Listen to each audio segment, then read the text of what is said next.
Welcome back to the fourth of a six-part series of the study of the Book of Proverbs. In our class today, we'll look at 5 more chapters in the Old Testament book, collected mainly by Solomon. The last 2 chapters, chapters 30 and 31, are attributed to Agur and Lemuel, respectively. Solomon was quoted as having spoken 3,000 proverbs. That's according to 1 Kings chapter 4 and verse 32. We have but a fraction of those here, around 400. They cover virtually every aspect of life, from work to play, from the tongue, the heart, the hands, the feet. He speaks of kings and slaves, of the husband, the wife, and the child. He writes of the diligent worker and the sluggard. But throughout we find that he has laid wisdom beside folly over and over. In our class today, we'll look at chapters 17 through 21. We begin in chapter 17 and look at the joyful heart as described in verse 22. In chapter 18, the examination of the one who states his case first in verse 17. In chapter 19, we'll look at the timeless admonition of the one who is slow to anger in verse 11. In chapter 20, we find the glory of young men in verse 29. And finally, in chapter 21, the desires of the sluggard. As you can see, we're looking at a variety of subjects that Solomon covers in the everyday life of each of us. I hope you'll glean from these lessons the wisdom from above you will need to guide your life. Now let's get started in Proverbs chapter 17.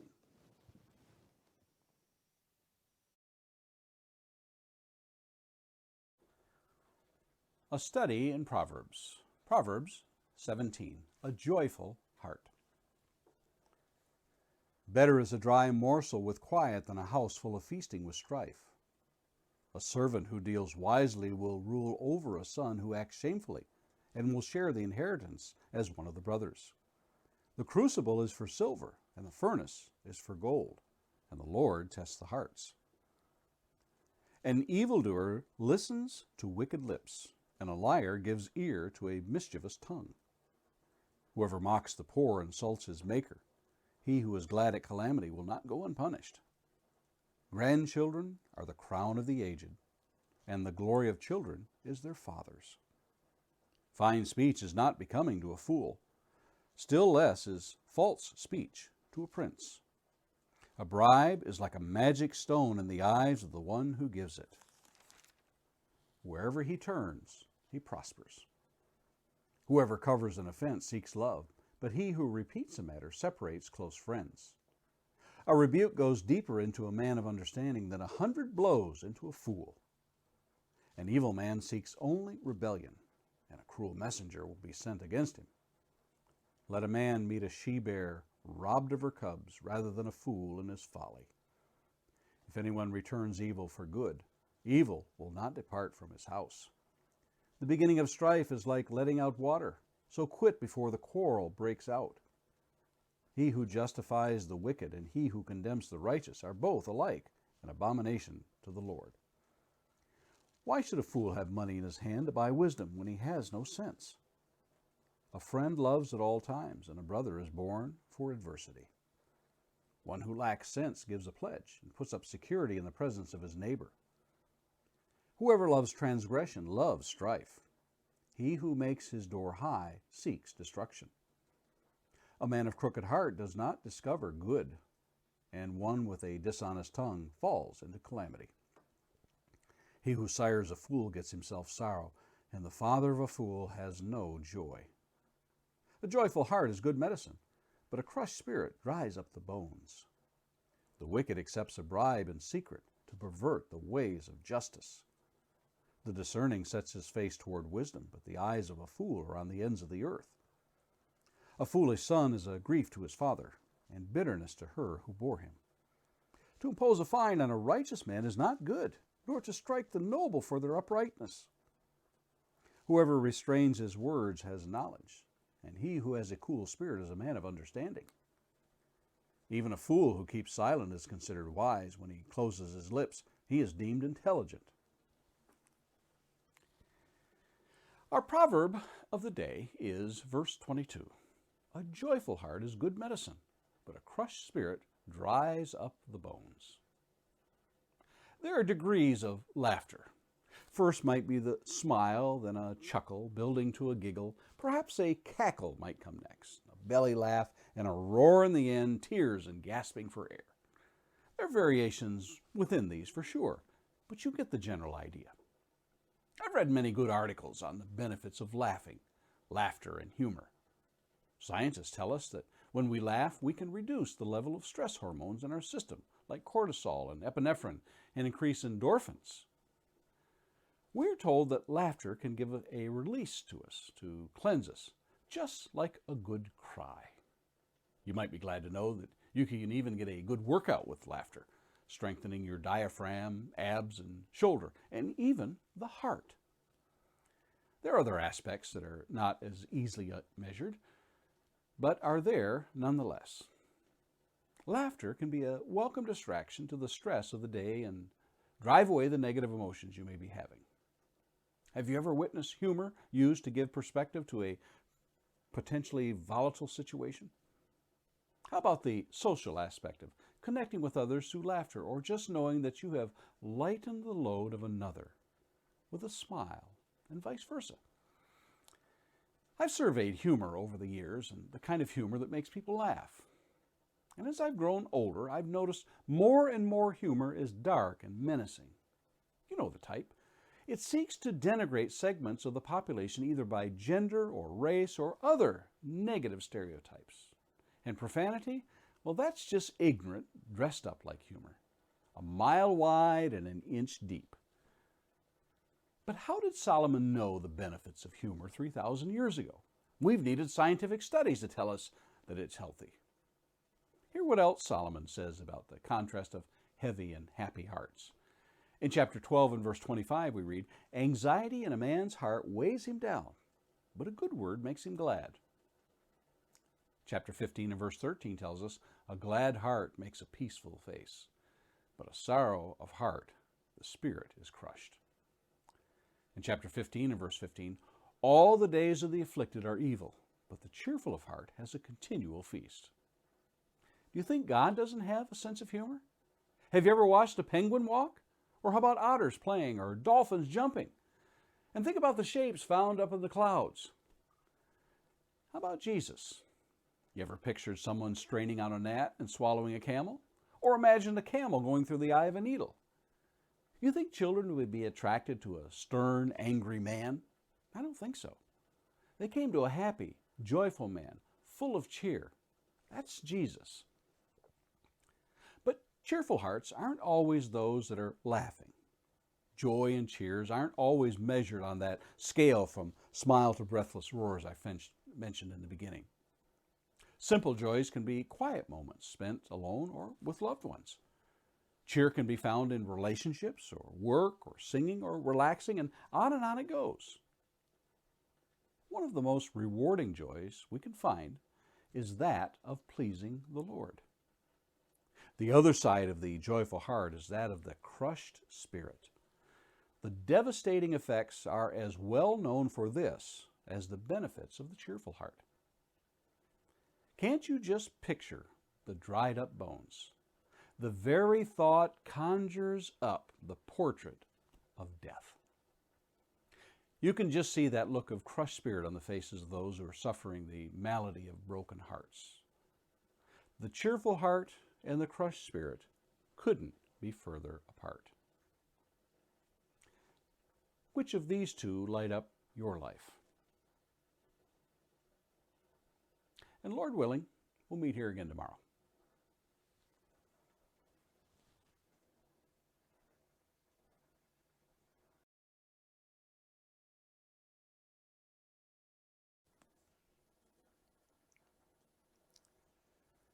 Proverbs chapter 18, a study in Proverbs, the one who states his case first. Whoever isolates himself seeks his own desire. He breaks out against all sound judgment. A fool takes no pleasure in understanding, but only in expressing his opinion. When wickedness comes, contempt comes also, and with dishonor comes disgrace. The words of a man's mouth are deep waters. The fountain of wisdom is a bubbling brook. It is not good to be partial to the wicked, or to deprive the righteous of justice. A fool's lips walk into a fight, and his mouth invites a beating. A fool's mouth is his ruin, his lips are a snare to his soul. The words of a whisper are like delicious morsels. They go down into the inner parts of the body. Whoever is slack in his work is a brother to him who destroys. The name of the Lord is a strong tower. The righteous man runs into it and is safe. A rich man's wealth is his strong city, and like a high wall in his imagination. Before destruction a man's heart is haughty, but humility comes before honor. If one gives an answer before he hears, it is folly and shame. A man's spirit will endure sickness, but a crushed spirit who can bear? An intelligent heart acquires knowledge, and the ear of the wise seeks knowledge. A man's gift makes room for him and brings him before the great. The one who states his case first seems right, until the other comes and examines him. The lot puts an end to quarrels and decides between powerful contenders. A brother offended is more unyielding than a strong city, and quarreling is like the bars of a castle. From the fruit of a man's mouth his stomach is satisfied. He is satisfied by the yield of his lips. Death and life are in the power of the tongue, and those who love it will eat its fruits. He who finds a wife finds a good thing and obtains favor from the Lord.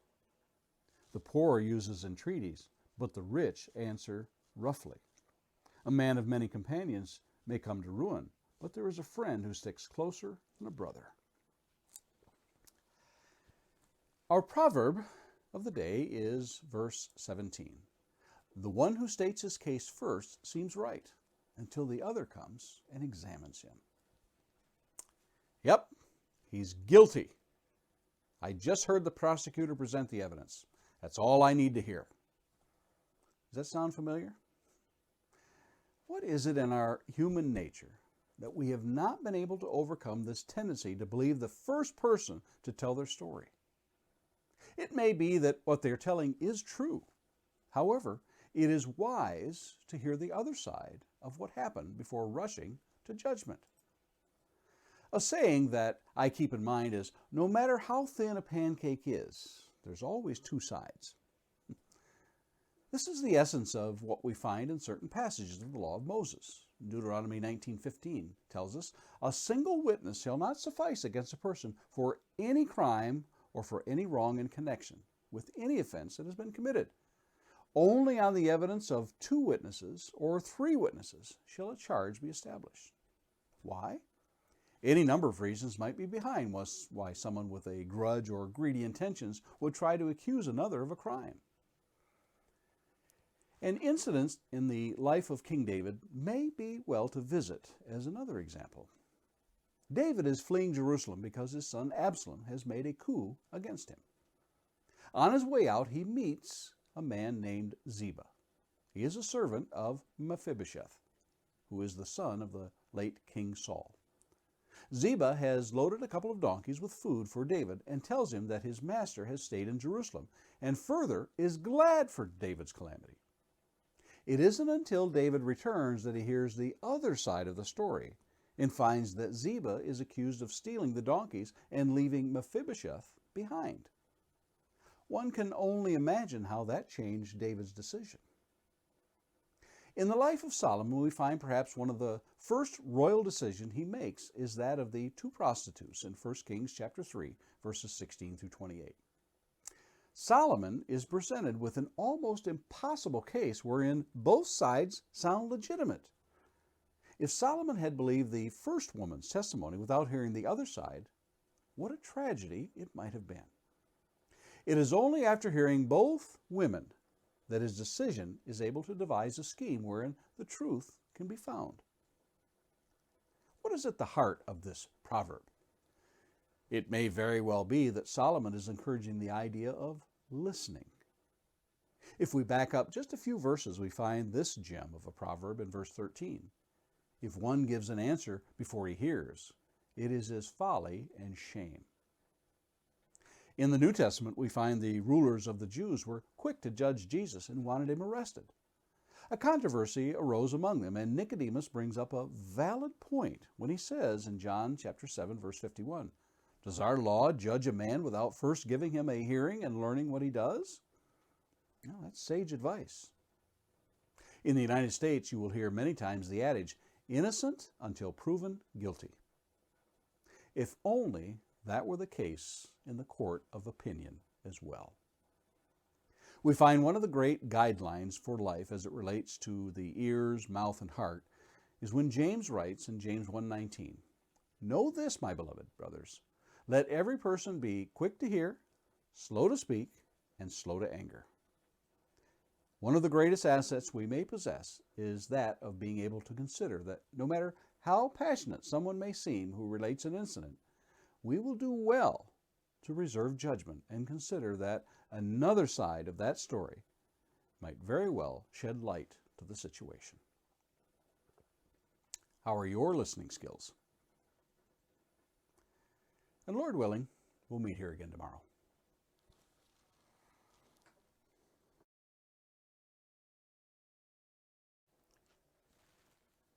A study in Proverbs, chapter 19, Slow to Anger.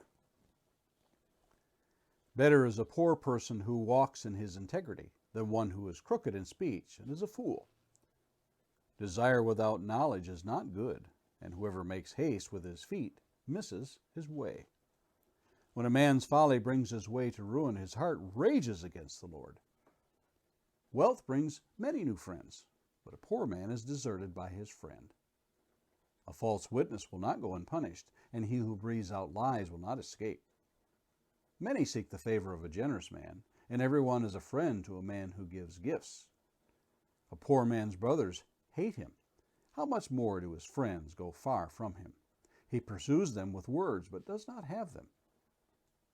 Whoever gets sense loves his own soul. He who keeps understanding will discover good.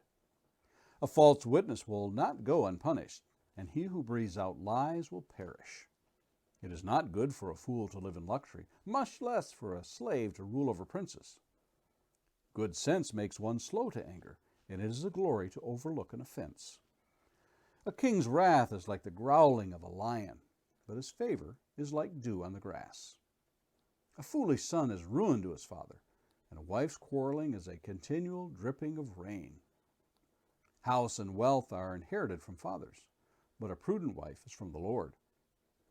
Slothfulness casts into a deep sleep, and an idle person will suffer hunger. Whoever keeps the commandments keeps his life. He who despises his ways will die. Whoever is generous to the poor lends to the Lord, and he will repay him for his deed. Discipline your son, for there is hope. Do not set your heart on putting him to death. A man of great wrath will pay the penalty, for if you deliver him, you will only have to do it again. Listen to advice and accept instruction, that you may gain wisdom in the future.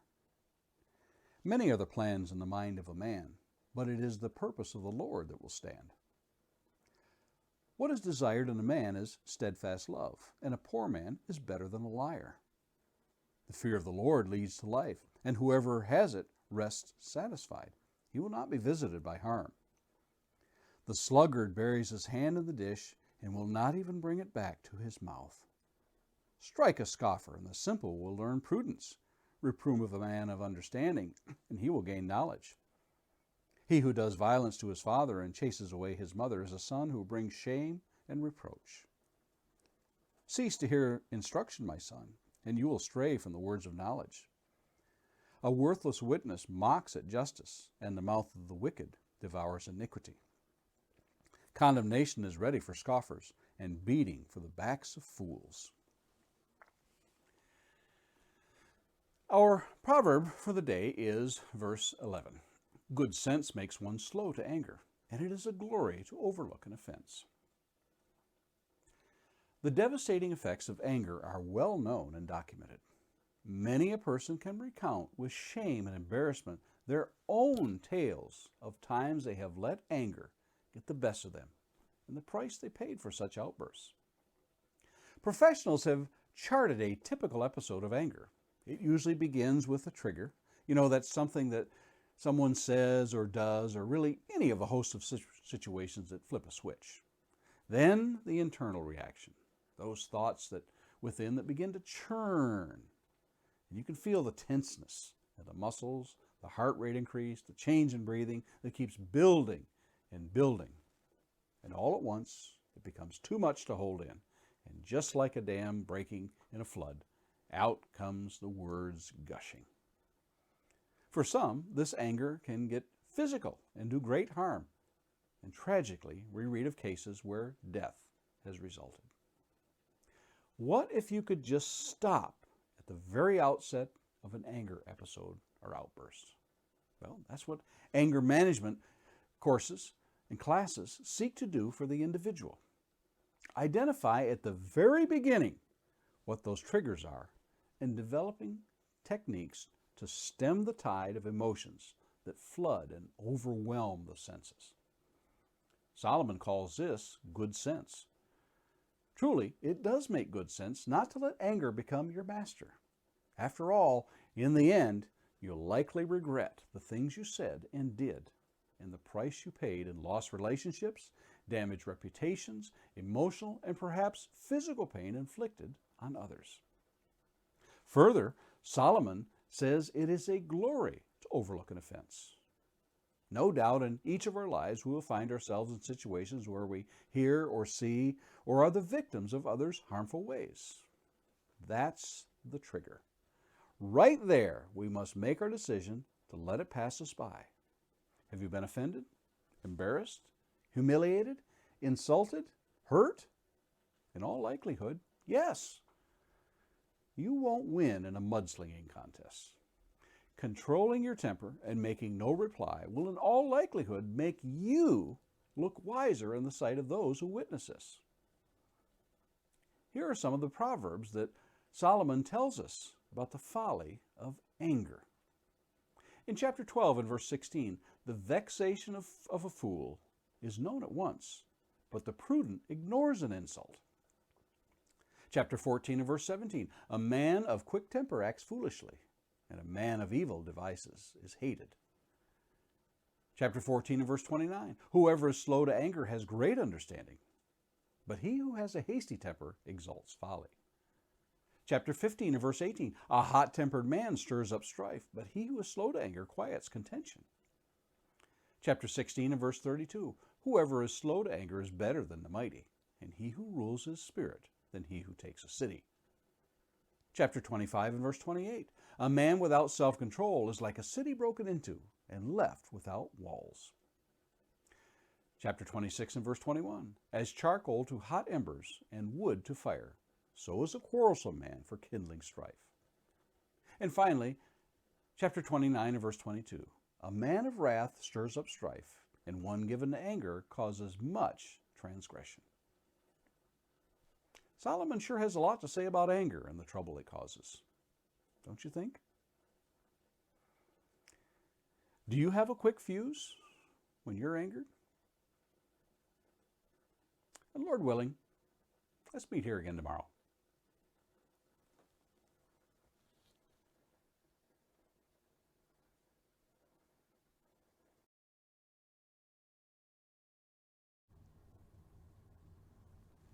A study in Proverbs, chapter 20, the glory of young men.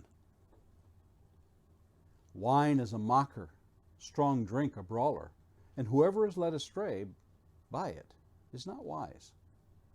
The terror of a king is like the growling of a lion. Whoever provokes him to anger forfeits his life.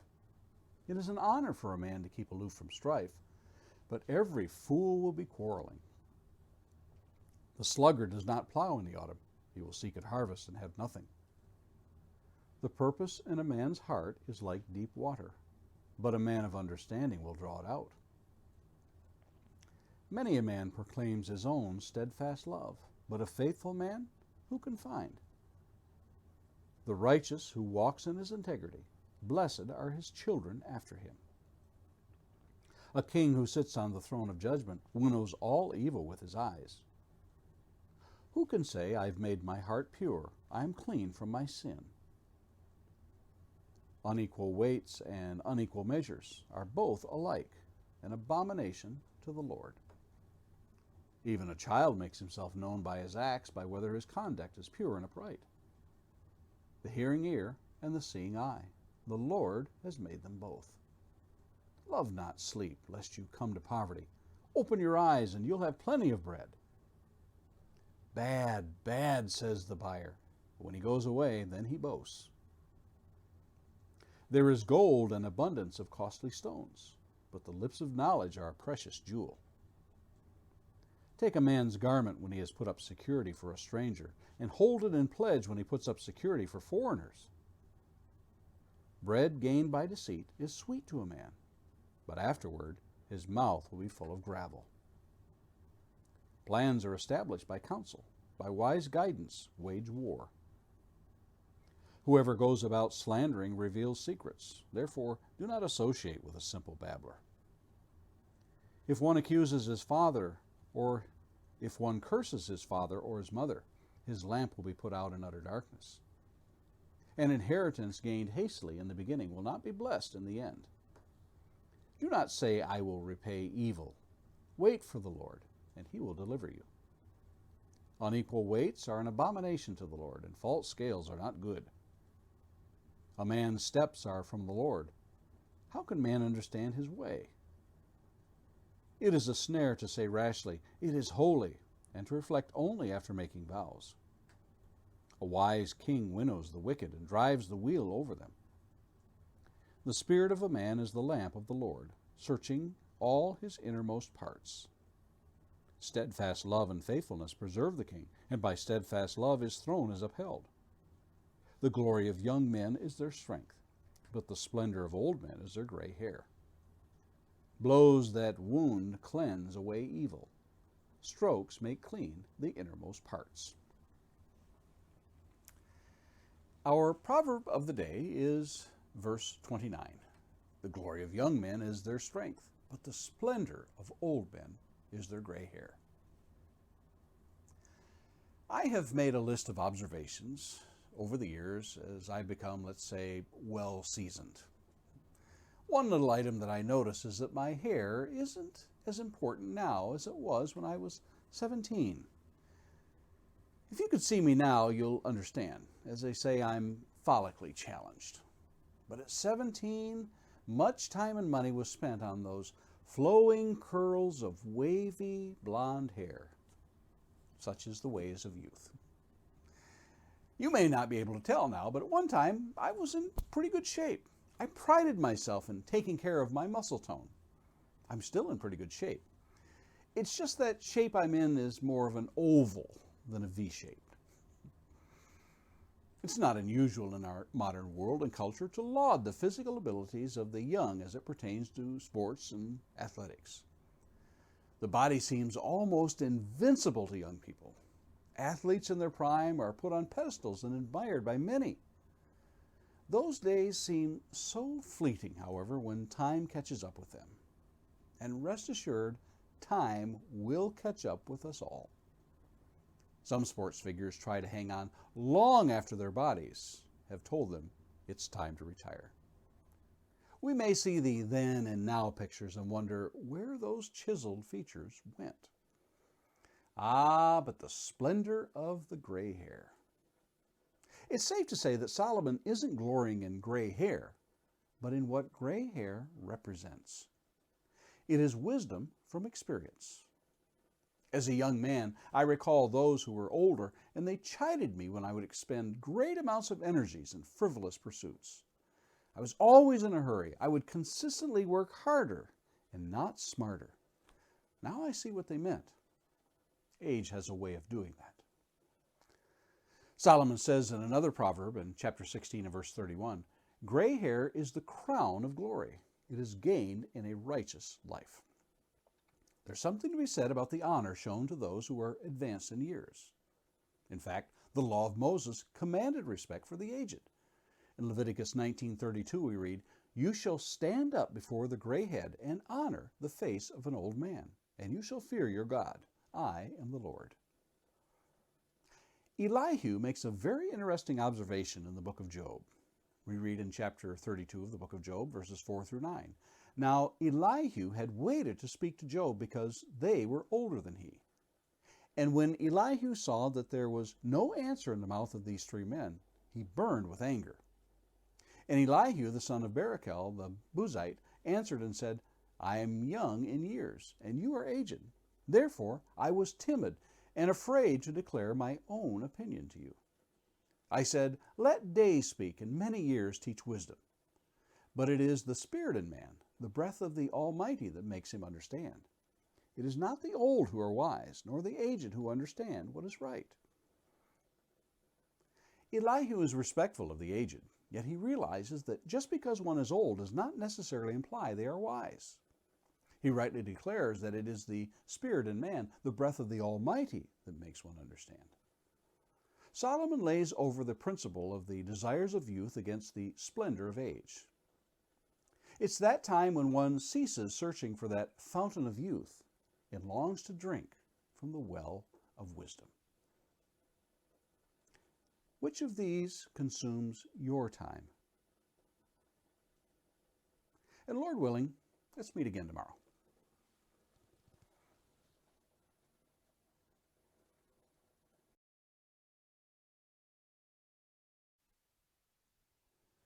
A study in Proverbs, chapter 21, the desires of the sluggard. The king's heart is a stream of water in the hand of the Lord. He turns it wherever he will.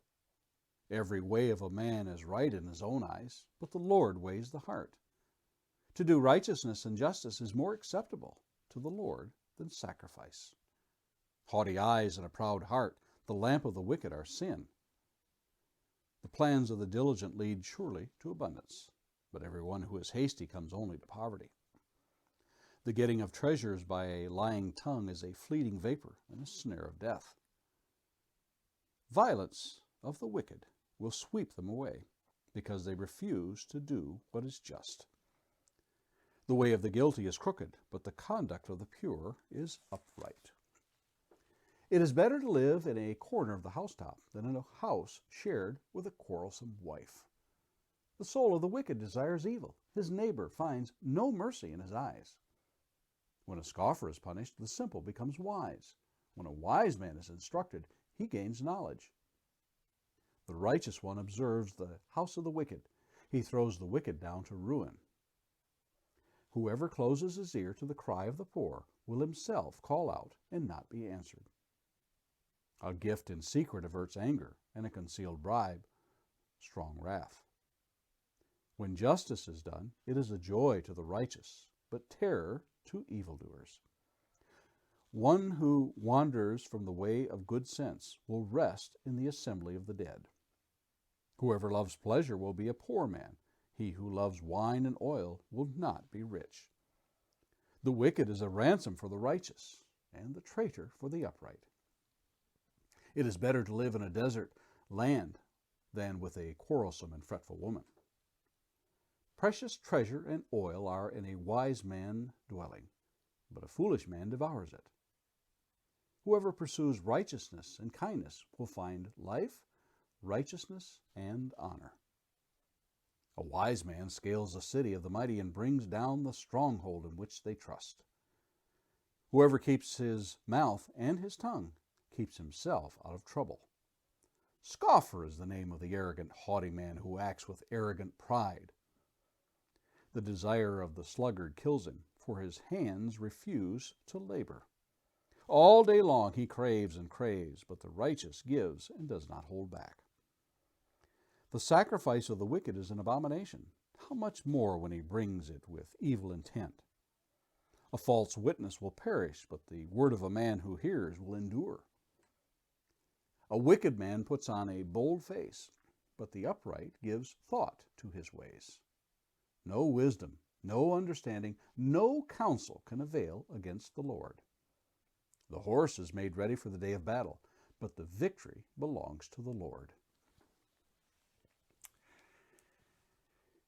Our proverb for the day is verse 25. The desire of the sluggard kills him, for his hands refuse to labor. A man once remarked about a laborer, "He's not afraid to work. He'll lay right down beside it and take a nap."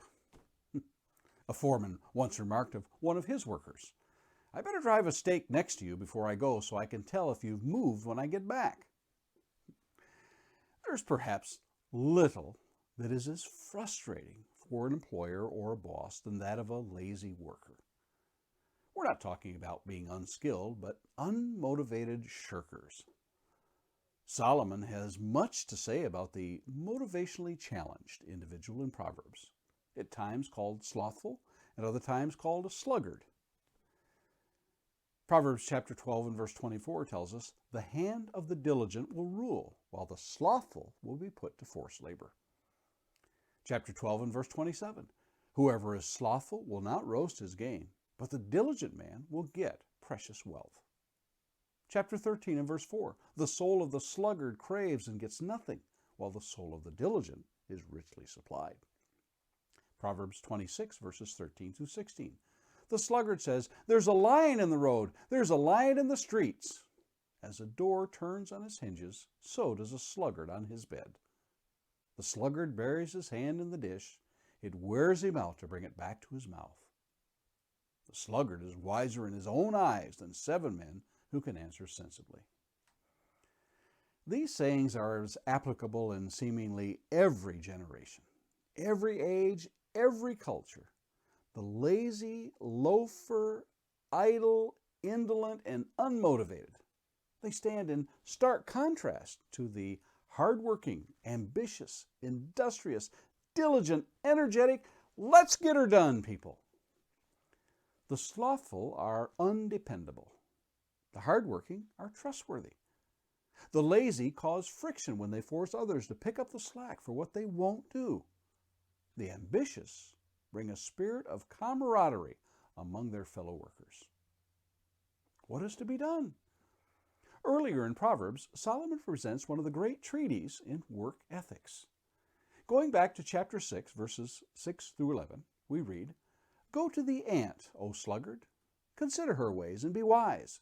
Without having any chief, officer, or ruler, she prepares her bread in summer and gathers her food in harvest. How long will you lie there, O sluggard? When will you arise from your sleep? A little slumber, a little folding of the hands to rest, and poverty will come upon you like a robber, and want like an armed man." Is this enough to stave off the lazy tendencies of the slothful? Time will tell. But for those who are contemplating a life of avoiding work, Solomon gives them plenty to think about.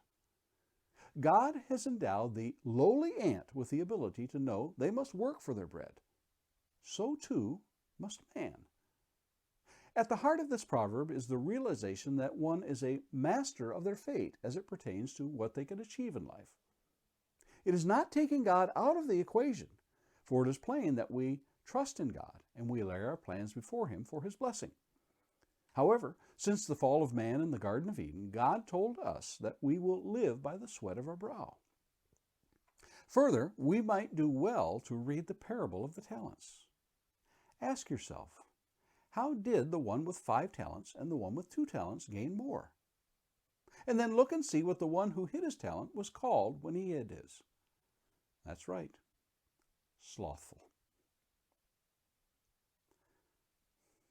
I wonder if it's time for a self-evaluation of my work ethics. Lord willing, we'll meet again tomorrow.